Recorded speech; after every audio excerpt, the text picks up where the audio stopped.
Hello सभी को, मैं प्रीति सिंह विजुअल आर्ट क्लास की तरफ से। हम हिंदी साहित्य में संत साहित्य के बारे में पढ़ रहे थे। संत साहित्य में हमने इससे पहले आप लोग को सिख साहित्य पढ़ाया, सिख संप्रदाय के बारे में पढ़ाया। उसके बाद पिछली क्लास में हमने दादू दयाल के बारे में पढ़ा था। आगे देखते हैं मलूक दास के बारे में। मलूक दास का जन्म 1574 ईस्वी में हुआ था और मलूक दास की मृत्यु 1682 ईस्वी में हुई थी। तो मलूक दास का समय जो है वो 1574 से 1682 तक माना जाता है। मलूक दास का जन्म स्थान, इनका जन्म इलाहाबाद में कड़ा में हुआ था। कहाँ हुआ था? कड़ा में। मलूक दास का जन्म कहाँ हुआ था? इलाहाबाद के कड़ा नामक स्थान में हुआ था। मलूक दास के गुरु का नाम था पुरुषोत्तम।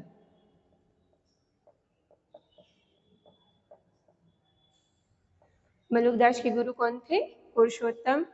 मलूक दास क्षत्रिय कुल से थे।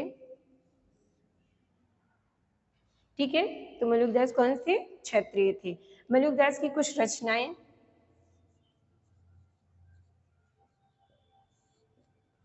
जिसमें से उन्होंने लिखी है ज्ञानबोध,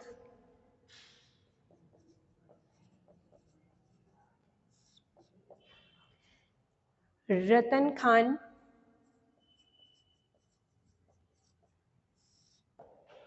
ज्ञानबोध, रतन खान। रतन खान जो है वो इनकी अवधी भाषा में है। ये भी क्वेश्चन आ चुका है कि रतन खान की रचना इन्होंने मलूक दास ने किस भाषा में की थी? अवधी भाषा में की थी। इसके अलावा इनके हैं भक्त बख्शावली,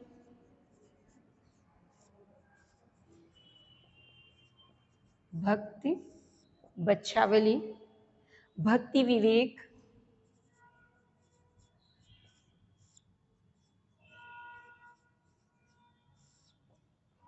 भक्ति विवेक, 12 खड़ी,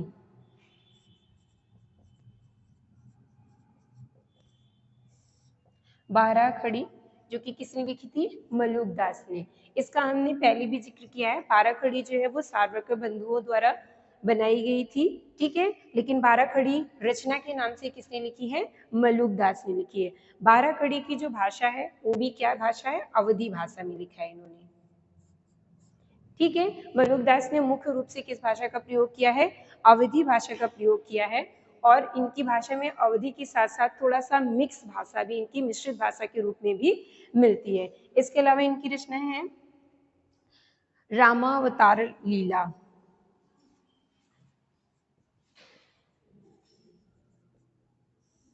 रामा अवतार लीला, ब्रज लीला,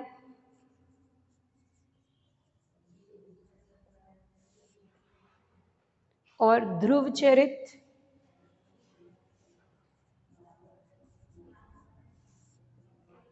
और विभय विभूति, विभय विभूति। ठीक है, तो ये मलूक दास की कुछ प्रमुख रचनाएं हैं। कौन सी? ज्ञानबोध, रतन खान, भक्त बख्शावली, भक्ति विवेक, 12 खड़ी, रामावतार लीला, ब्रज लीला, ध्रुव चरित, विभय विभूति। ठीक है, तो और इनकी रचनाओं की जो मुख्य भाषा है, मलूक दास ने किस भाषा का प्रयोग किया है? अवधी भाषा का प्रयोग किया है। अवधी भाषा इनकी रचनाओं में विशेष रूप से देखने को मिलती है। और मलूक दास की जो छंद प्रयोग किए इन्होंने, वो आपका दोहा चौपाई छंद मिलता है। छंद आपका दोहा चौपाई छंद में इनकी रचनाएं मिलती हैं। मलूक दास ने आलसियों के लिए एक मंत्र लिखा था,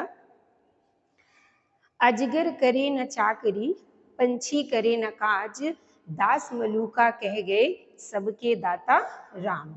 ठीक है, तो ये इन्होंने किसके लिए कहा था? आलसियों के लिए एक पंक्ति बोली थी, जो कि आपके एग्जाम में कई बार पूछी जा चुकी है। ठीक है, ये आपसे पूछ ली जाती है पंक्ति देकर के कि ये इन्होंने किसके लिए कही है। अजगर करे न चाकरी पंछी करे न काज।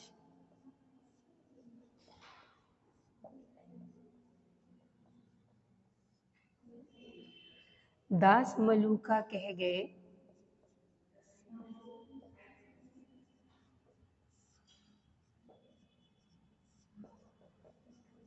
सबके दाता राम।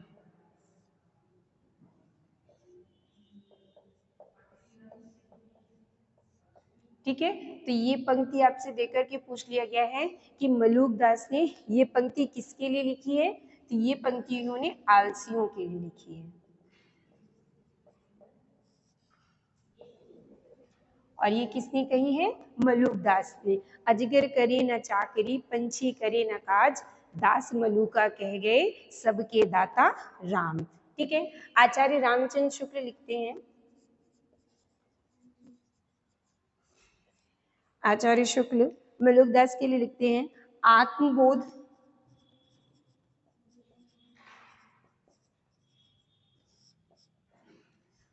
वैराग्य और प्रेम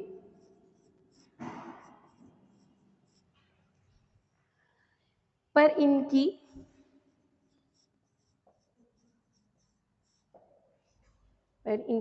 बड़ी मनोहर पर इनकी वाणी बड़ी मनोहर है। ठीक है, तो आचार्य रामचंद्र शुक्ल ने ये किसके लिए कहा था? आत्मबोध, वैराग्य और प्रेम, इन तीनों पर किसकी वाणी? मलूक दास की। मलूक दास की वाणी जो है वो बड़ी ही मनोहर है। ठीक है, आपसे ये पंक्ति देकर के पूछ लिया जाता है, ये पंक्ति आचार्य रामचंद्र शुक्ल ने किसके लिए कही है? तो ये पंक्ति किसके लिए कही है? मलूक दास के लिए, कि इनकी रचनाओं में आत्मबोध, वैराग्य और प्रेम, ये तीनों ही चीज देखने को मिलती हैं। इसके अलावा मलूक दास की पूछी जाने वाली कुछ पंक्तियां,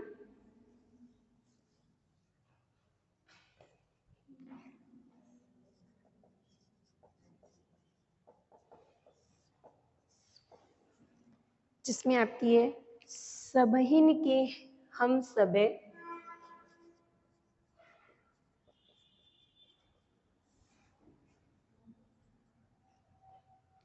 सबहिन के हम सबे हमारे जीव जंतु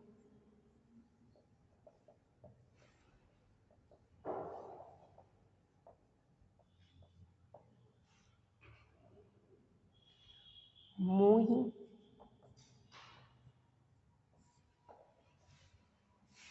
लागे प्यारे।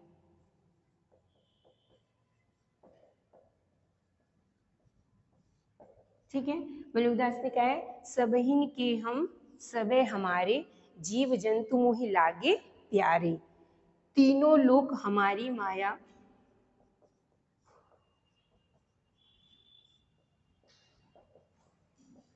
तीनों लोक हमारी माया अंत कतहु से कोई नहीं पाया।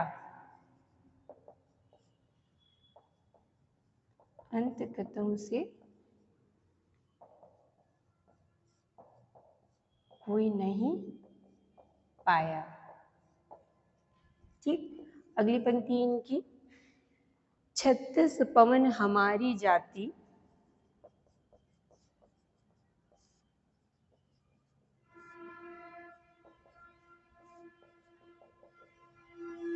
36 पवन हमारी जाति, हम ही दिन हो हम ही राती।